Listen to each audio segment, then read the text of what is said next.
Yes, you Yeah. were quiet. I had one of them that like made an announcement during like it was like one of the like new teacher orientations. She made an announcement. She was like, "If I was ever your teacher, come take a picture with me." And I went up there. She goes, "I didn't teach you." I was like, "Yes, you did." I described myself and she was like, "No." And I was like, "Yeah, that was me. I was the little short one. Didn't really say anything." Welcome to season 2, episode 7 of your favorite teacher's favorite teacher podcast. Okay, I'm Emily Shimmel. This is my third year in education. My first year, I taught academic eighth grade math, and then this year and last year, I teach math intervention. Math, a math teacher. Gotta love math minds because they are a little bit different. The analytical minds are are great. And with that being said, we're going to jump right into the first segment of the podcast. And that's the segment I like to call the journey. And in the journey, we talk about our decision from becoming a teacher to where we are right now as an educator. So I'm going to turn the mic over to you and I'll let you tell everybody about your journey from the moment that you decided, hey, I'll give this education thing a try to where you are currently. So, when I was younger, I was super into dance, and that was like my thing. So, my first job was teaching at a dance studio.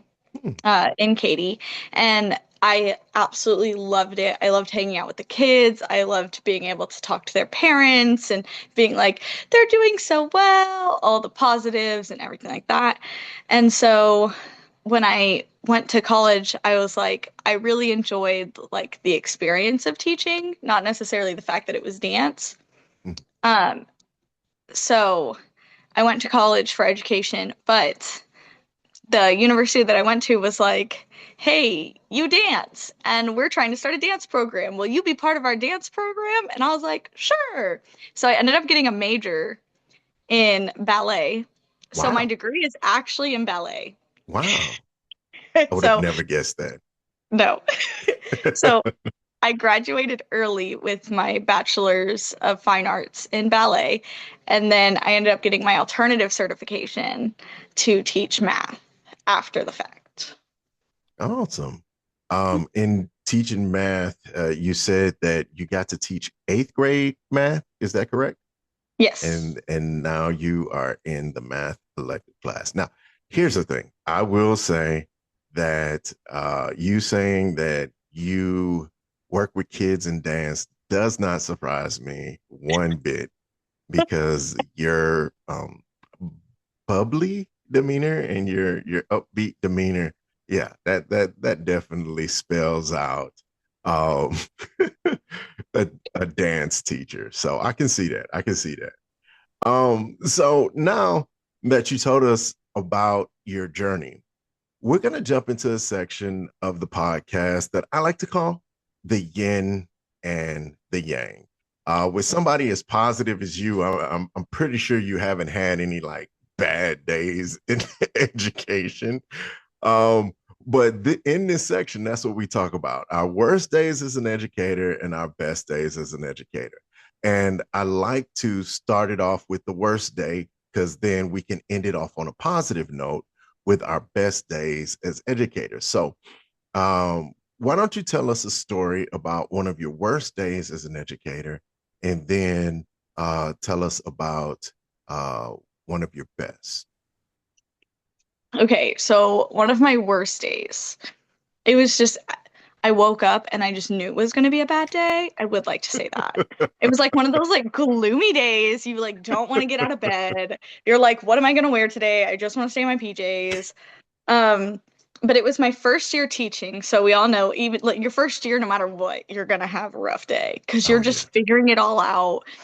Well, so I get to school and the teaching wise, everything was fine. Like I wasn't having like a great day, but it wasn't a terrible day either. Like it was just going through the motions, all of that stuff. And towards the end of the day, all of these kids Hmm. just started like barreling into my classroom, just like running into my room. And I was so like overwhelmed with students. And I kept telling them, I was like, get out. Like, y'all need to get out of my room. I didn't even know some of them. And they just kept coming in and in and in. And I was like so frustrated, and none of them were leaving. Mm. And then I ended up getting shoved by one of them into the trash can. Oh, wait. What? Yeah. The And then not I got, not not the trash can in your classroom. The yeah. really? And I got Oh, stuck. And then like it was like a whole and then like the security came and like pushed them all out of my room, and they had to like help me out of the trash. oh my goodness. Wow. And okay. So for the audience out listening to this, Mrs. Schimmel is a very popular teacher. Yes. The kind that every time I pass by her classroom, she's got students outside wanting to talk to her, wanting to tell her about their day and everything that's going on in their lives, actually. So, like, to hear that she's got bombarded by a bunch of students in her classroom, I can see that, but Yeah. hmm, thrown in a trash can. Yeah. That's a new one. That is a new one for this podcast. I have not heard a teacher getting thrown into the trash can. So your students were bullying, basically, You is know, what I'm I hearing. don't think now, I could be wrong, but I don't think they meant to put me in the trash can. Of course, of I course. think they were just all so the way okay, the first school I taught at, the way we Hmm. did dismissal was everybody waited in their eighth period until Right. their bus number was called or whatever, whatever, whatever. And so they just did not like the classroom they were in. But then, Hmm. you text your friends like, "Hey, I'm going to Miss Schimmel's class. Hey, I'm going to Miss Schimmel's class." So then like everybody just kind of shows up. Ooh, ooh. And it Mm-mm. was like I wasn't very authoritative. Like, I've definitely found my voice since then, and now I yell, Right, but I was not a yeller. I was like, right. guys, you need to get out.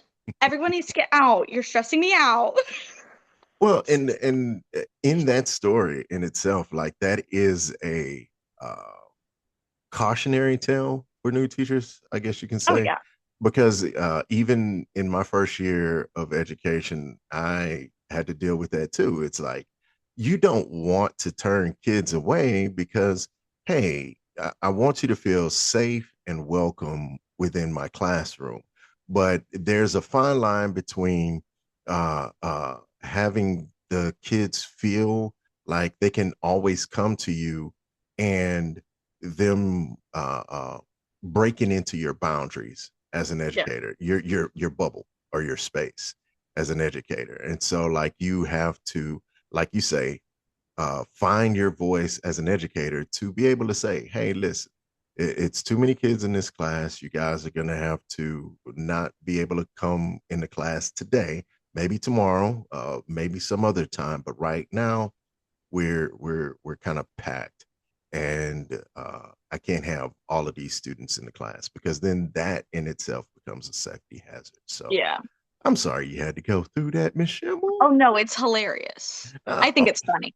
but well, I'm sure that the kids thought that that was funny too, but as an educator, I don't. Well, I Oh, mean, no. So, also on my first year of teaching, right. these two kids got in a fight in my classroom. Ooh, And when I was jumping over the desk to get, out from the desk, I lost one of my shoes. So that okay. so that was the running joke. Oh, baby. Oh, No, baby. I was really struggling. My One first year shoe was not Schimmel. great. Did they call you one shoe Schimmel? No, but they should have. That's hilarious. No, but anytime I wore those shoes after that, they'd be like, "Oh, look, you're wearing both of them." I'd be like, "Thank you. Thank you." and okay. So was this in middle school too? Were you Yeah, teaching? it was eighth Oh grade. Yeah. God. Yeah. Listen.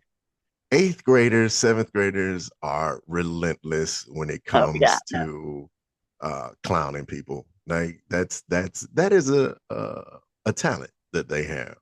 Oh yeah, Um, like you can't teach middle school if you're like sensitive. oh no, oh Like no, they will hurt your feelings. oh Like yeah. Either even me, unintentionally or yeah. intentionally, they will hurt your feelings. I had one. This is probably one of my favorite stories. This Uh-huh. happened this year. Okay. Okay. And I I don't know what happened, but I have gained this impeccable sense of like not listening. So like sometimes they'll be talking to me and I won't even know. Yeah. Well, this kid, he comes up to me, he goes, Miss Schimmel, when's your birthday? And I was like, oh, it was at the beginning of the school year. It was that first Friday. You don't remember? Like, we celebrated my birthday. We did like an activity. And he was like, I wish it was later. And I was like, oh, because you got to know me and you want to like sit, like bring me a gift or something. He goes, yeah, I'd get you a gift. I'd get you some hearing aids. And then he just walked out of my room. These I was like, mm, good talk. they listen,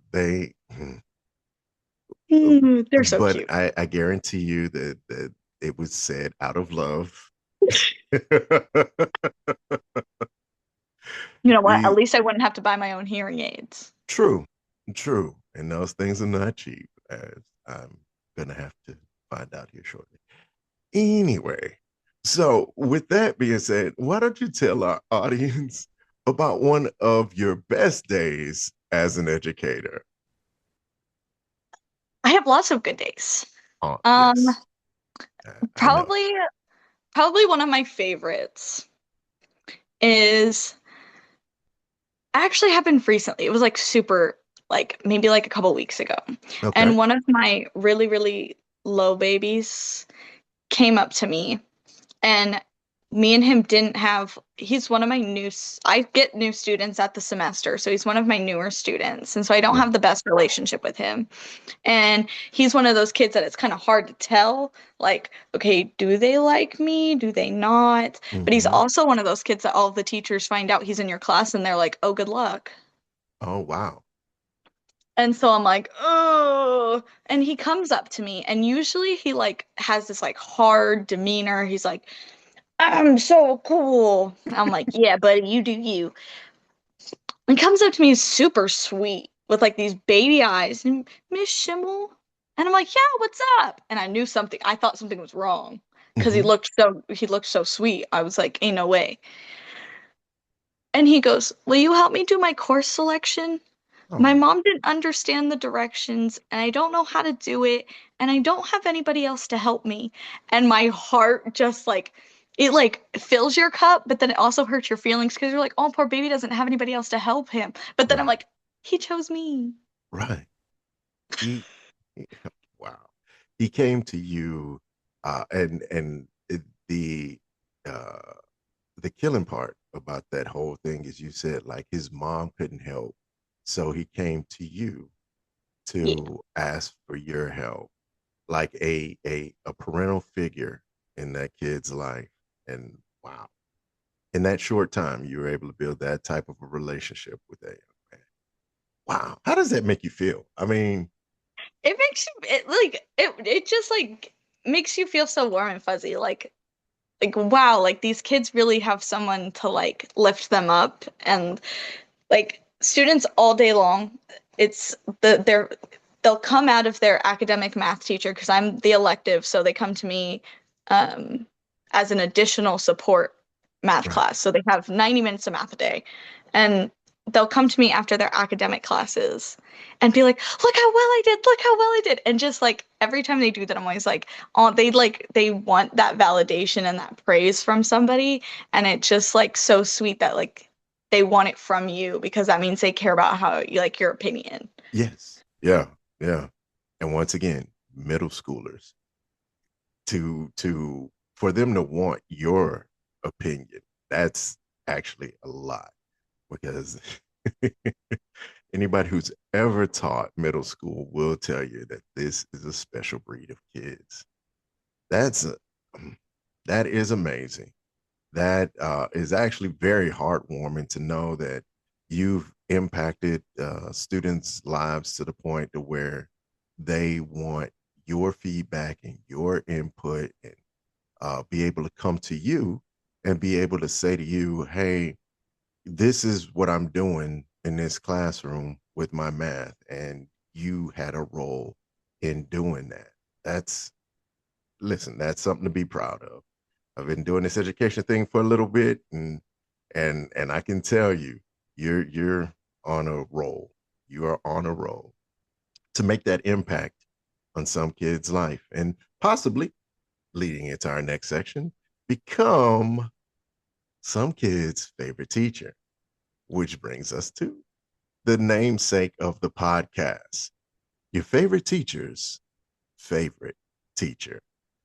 And in this part of the podcast, what I like you to do is just talk to our audience about people that have impacted you as an individual, a teacher, somebody who has, uh, I don't know, uh, said those things to you to where you felt like, hey, I want to be uh, approved by this person because they impacted me the way that you've impacted your students.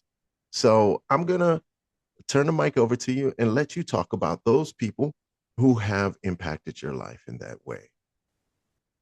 Okay, so I have three. Okay.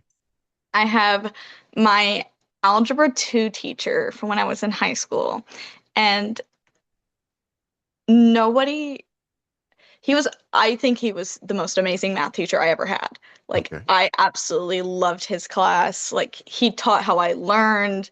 Like, he made me fall in love with math. Like, for sure, I did not love math until I was in his class. Um, and then So I had, oh what, yeah, go ahead. I'm sorry. What you said, something that caught my ear. You said that he taught how you learned. Well, what do you mean by that? So everybody kind of learns differently. So Mm-hmm. sometimes it's hard to like reach certain kids if Right. you don't teach the way that they learn. So like some kids are auditory learners or visual learners or tactile learners. So just like the way he taught, everything just like made sense to me. Oh, wow. Do you now now looking back on it as an educator, do you think that he recognized that you needed that and planned for that versus just giving it that one approach meets all?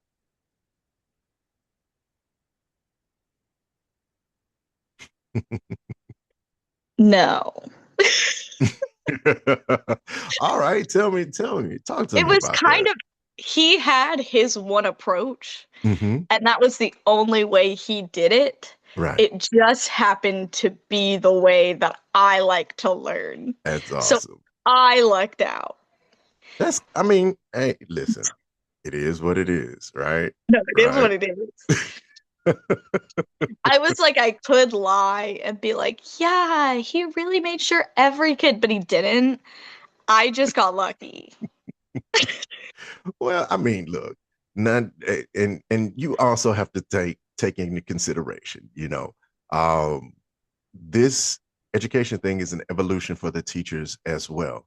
Think Oh, yeah. about your first year compared to where you are right now, 3 years later. Where I was when I first started to where I'm at right now, like totally different teachers, and with research and learning, we learn. So you know better, you do better, right? So maybe you just caught him in his beginning part of his career. So let's say that you just caught him at the beginning. Oh, yeah. He was super fun. He joked. I think that's part of it too, is like he made tons of jokes. Hmm. And I was the only one who ever thought they were funny because they were like math jokes. And so you have to understand math to understand the joke. Oh, like your buddy, uh, um, uh, Miss Wortham. I was in Oh her yeah. class and she was Her giving out math math Mondays. jokes. Yeah. Her math joke Monday. She's so silly.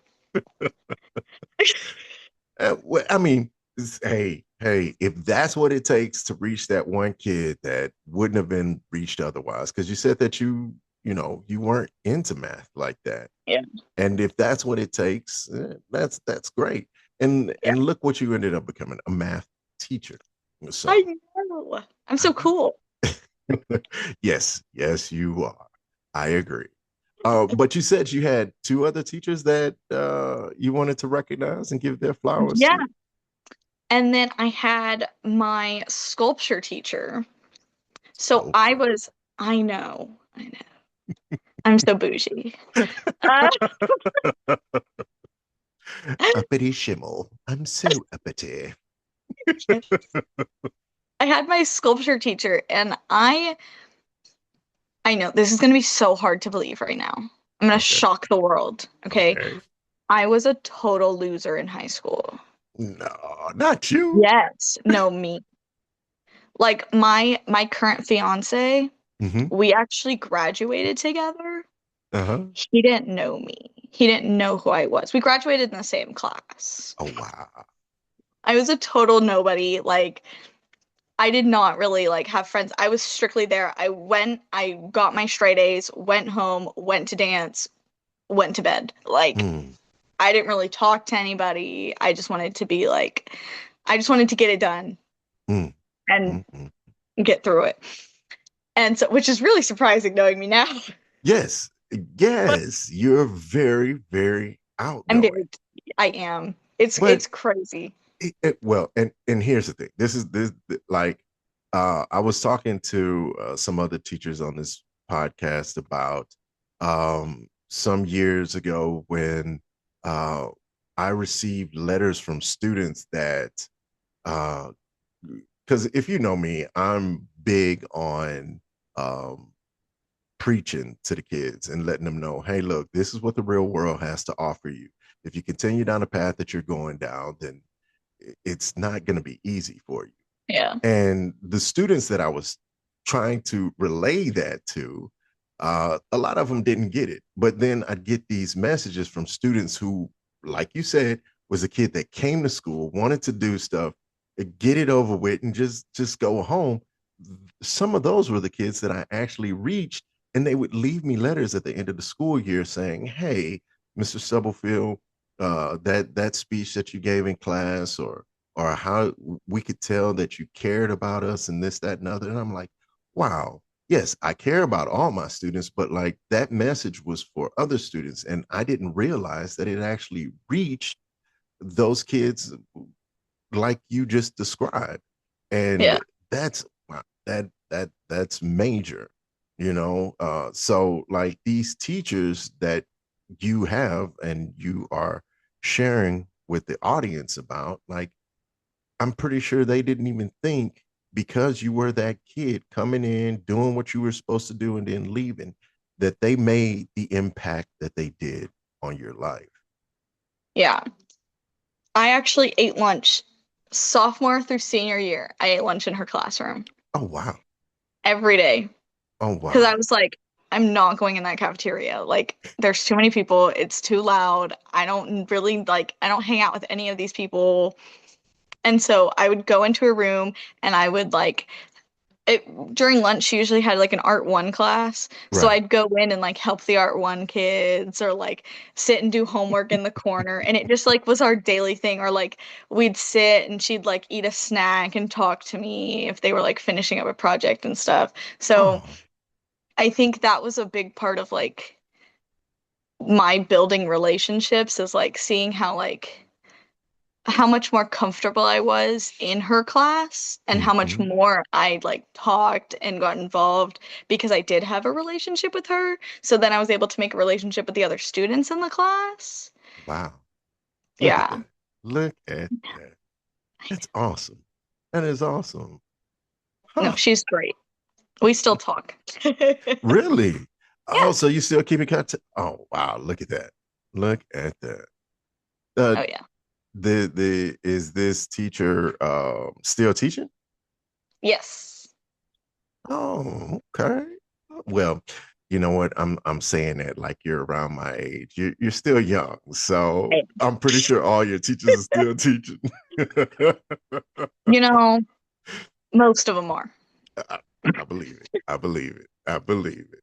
I see them Oh, sometimes at PD, and I'll be like, "Hey, that was my teacher." you're joking. I mean, how does that feel to well, you said you were a quiet kid. I could not imagine running across any of my teachers as bad as I was growing up. But like, how does it feel to go to professional development and run into your old teachers? I'm gonna be so honest. Most of them don't remember me. I had one Because you of were them. quiet. Because you Yeah, were quiet. I had one of them that like made an announcement during like it was like one of the like new teacher orientations. She made an announcement. She was like, "If I was ever your teacher, come take a picture with me." And I went up there. She goes, "I didn't teach you." I was like, "Yes, you did." Oh my. I described myself, and she was like, "No," and I was like, "Yeah, that was me. I was the little short one. Didn't really say anything." Oh, yeah. Well, and to the teacher's credit, seeing a bunch of students over time, Oh yeah. they begin to blend together. Oh yeah. I've had students that have come up to me and like, "Hey, Mr. Stubblefield, you remember me?" And I'm like, "Oh, you're so grown now. I You're so you're gross. you're an adult, so it's kind of hard to tell." Oh man. But yeah, yeah. Hey, people start to blend together after Oh time. yeah. I'll say that. But you had another teacher. Who tell us about the So third teacher? the third one is actually my sister. Oh, She was a okay. first grade teacher, and now she's a stay-at-home mom with my niece and nephew, and she's about to have another nephew. Well, another Oh. son, my nephew. But so she's living her best life. But when she first started teaching, Hmm. that was like my holy grail. Like anything I needed, like it was like she really helped guide me on my path and like helped me out like going through school, like my first year, like how do I handle this situation or this is happening and what do you think I should do? And it was nice to like because me and my sister are so close, it was nice that Hmm. she could help me out in that way as well. Yes. Because she knew what I was going through. Well, and I will say, as somebody who has been in your classroom, your pedagogy is very sound. Would you accredit that to your sister helping you out? Oh yeah. And Okay. especially like the fact that she taught first grade because Okay. they use all the hands-on manipulatives and all of that stuff. So when you try to transfer that into junior high, especially for like a math elective class where they do need that extra tactile help, but nobody teaches you how to bring that into the higher levels because you Right. bring out counting cubes and the kids look at you like, "I'm not this dumb." And it's like, "No, you're not this dumb. This is just how like I'm just gonna show you this like so that you can visually see it." But they think that you're treating them younger because you're helping them Hmm. use manipulatives. So Yeah. that transition to using manipulatives in junior high was like me and her had to like brainstorm and like figure it out. So Oh, that's awesome. What? yeah. Well, let me ask you this: what was the best bit of advice that your sister gave you coming into this profession? Oh, the best bit of advice my sister gave me. I don't know. I don't really know that she ever gave me like advice. Trying to think. Because a Mm. lot of people tell you a lot of things. Oh yes. Oh yes. And you have to take it for what it is You have to say, because right. you get a lot of bad advice, get a lot of good advice. Yeah. Yeah. Okay. Probably the best thing she said to me was, you know what's happening in your classroom, and if it's working for you, keep doing it. Mm, yes.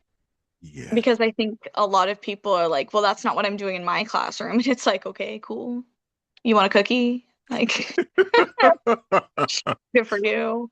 Well, Like, and it's personality, you yeah. know, to ask Miss Schimmel to teach the way that Mr. Stubblefield teaches. Like, you may not feel comfortable with uh, teaching the way that I teach, but there is something about the way that you reach your students that works for you.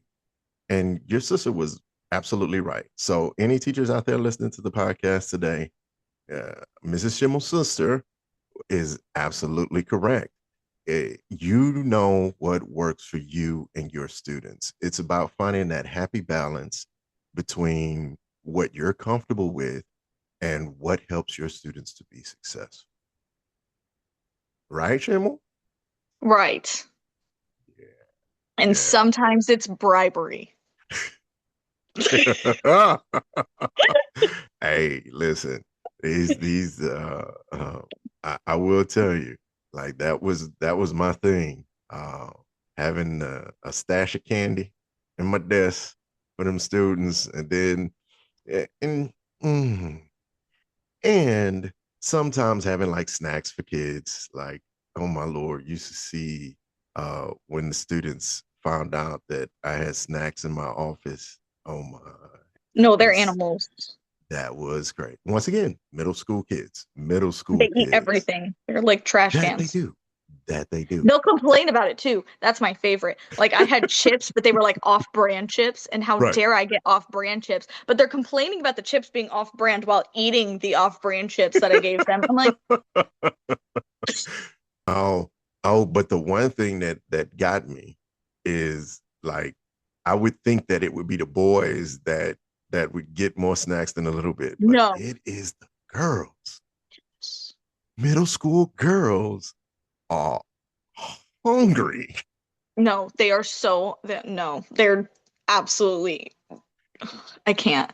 And they'll like come up to you. I swear they act like we're doing some like secretive deal half the time. They'll be like, "Do you have snacks?" I'm like, "Why are you so close to me right now? Why are you whispering to me?"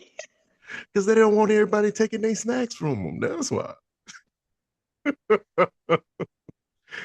Oh man, hey, that like I say, middle school is special, and it takes a special kind of person to teach middle school.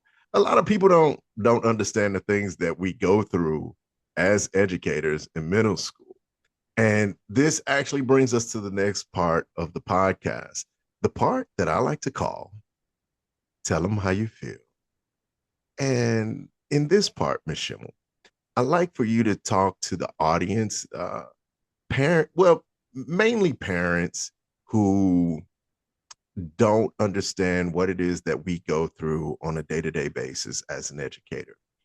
And just tell them about like just release, let go about how you feel about being an educator, what it is that you want them to understand about what you go through on a day-to-day basis. And hopefully it'll get to the right ears, and we'll be able to make some happy changes in education.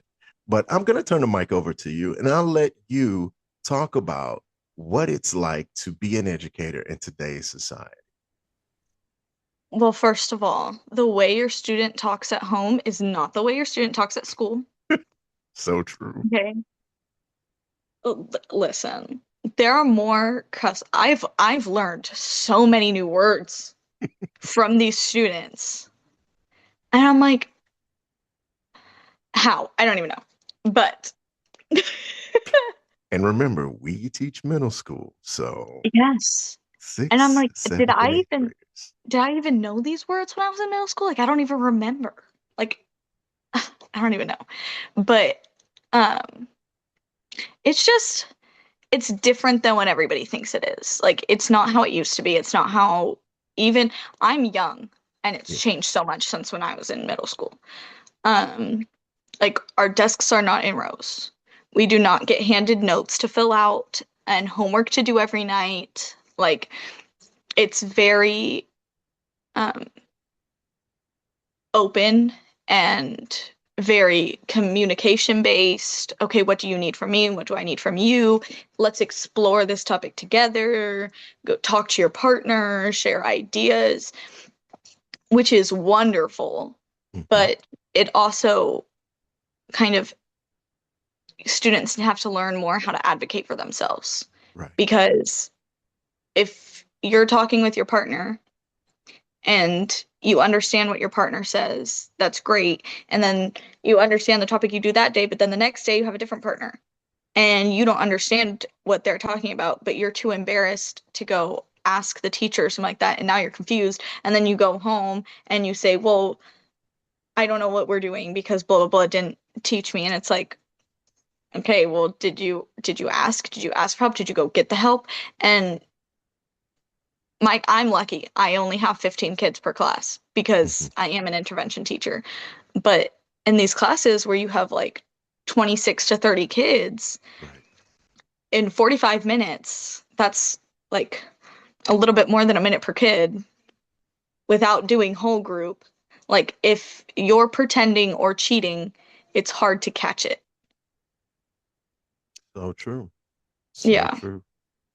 And so, what I hear you saying is one of the biggest things that we can do to help our students is to get them to understand that they should advocate for themselves. Yes. If there is something that the student didn't get in the classroom, like you have to be able to communicate that to the educator and say, I really don't understand this. Can you Yeah. help me? Right.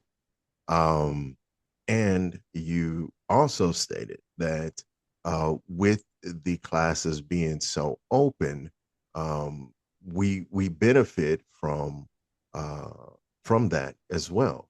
So, can you talk a little bit more about how this change on us not being in rows, students being able to work together in groups, like it, because just yesterday you were in school yourself, um, how you think that that's better for our students than when you were in school yesterday? So, stop it. So I think the students get a bigger grasp on the main idea, Hmm. as well as it helps them out with like the critical thinking skills that like, and I think the biggest question we get as educators all the time is, when am I going to use this? Right, When am I actually going to need this? And you might not need this, but the problem solving and the critical thinking that you have to use to get there to figure out this stuff, that is what you're going to use. yes, So I think one of the biggest things is that with an open classroom and more exploratory lessons, these kids are actually having to problem solve to figure out the curriculum. And they're having to go through the creative process and the productive struggle, mhm, and they have to keep pushing past it. And a lot of students have benefited from it because they actually understand the math. They're not just memorizing a formula and how to plug it in. And sometimes the kids will tell me something, and I'll look at them like they're crazy because I'm like, I don't know what you're talking about. And then they show me, and I'm like, oh my gosh, like nobody ever taught me like that. right, Like that makes so much sense. Like I just know that a squared plus b squared equals c squared, but thank you for showing me like that we can put circles into squares and triangles and all of the stuff. Like it's very cool to see what they come up with and their own right, definitions of things, which isn't something that I got in school. I got the definition, here's a problem, now do your homework. right, right. And these kids are getting to make their own definitions, their own ideas. Yeah. Yeah, and to me that that does create those innovative thinkers, the people who can think outside of the box. Because if we create a bunch of automatons that, hey, do it rudimentary like this, follow these steps, then uh, we are creating what people talk about education was built for, that assembly line. But when students are able to think outside of the box, we get more innovative, creative people in our society. um, And you bring up a fantastic point with that. Um, so with that being said, we're coming to the end of the podcast. And at this point, what I like my guests to do is to talk to the audience, tell the audience where they can find you, if you have any of the social medias that you youngins call it now, any social medias that they can follow you on. Just let them know that, and I'll let you close out the show by giving out your information. So I'm actually really hard to find. Really? No, Surprise. I know, I know. I have an Instagram and a Facebook, and You they're got, both just oh, like, hold I on, know. pause. You Okay. said you have a Facebook? Yeah. That's a surprise. Because I didn't think young people did the Facebook thing. It's only for us old folk, right? No, no. Oh, Now, okay. now our students, absolutely not. They think I'm totally old for having a Facebook, but that's how I keep up with all my friends, like from high school and stuff. Really? Okay. Yeah. Okay. Um, I had a TikTok, but when everyone said, "Don't delete TikTok," I said, "I'm gonna delete it because I don't like to listen. It's terrible in one ear, out the other." And so I deleted it. But Mhm. my both my Facebook and Instagram are just Emily Shimmel. I think my Instagram might be Emily Shimmy. It's like one M and a Y. Okay. Um, and then I do have a TikTok with my best friend who Miss Wortham. She teaches with me. Love her. I think it's Besties Who Teach. I Besties who teach. I think I could be I'll, wrong.